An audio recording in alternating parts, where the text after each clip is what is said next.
This video is part of a series introducing key features of the regulatory model under the new Aged Care Act. This is to help you prepare for the changes coming to aged care from 1 November 2025. Hi, I'm Rob Day from the Department of Health and Aged Care. In the next few minutes, I'd like to talk to you about what provider registration will look like under our new regulatory model.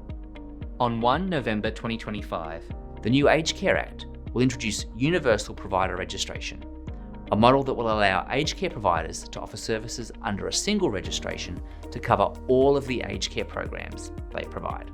If you currently deliver multiple programs, such as home care or residential care, you will only need to register once under the new regulatory model. This includes if you provide services under multiple registration categories. This will simplify the registration process for you. Under the new Act, all providers will be registered by the Aged Care Quality and Safety Commission for a set period of time, after which you will be invited by the Commission to renew your registration. For current aged care providers, the initial renewal dates will be based on advice from the Commission and will depend on the size of the provider, the categories they are registered in, and whether an audit is required under the quality standards. There will be 6 registration categories that group together aged care services based on similar types of care, complexity, and risk.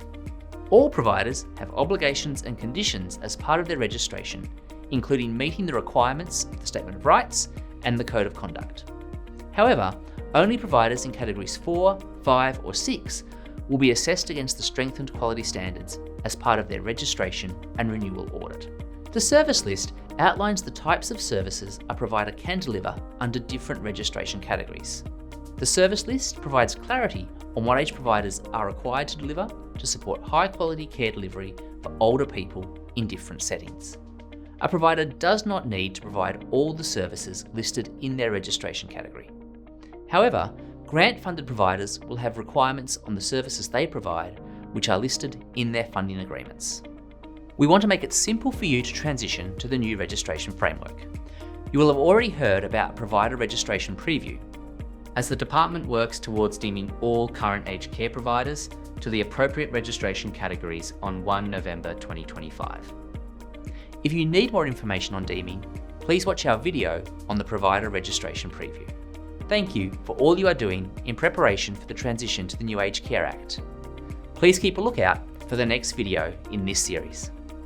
For more information, please see the details on the screen.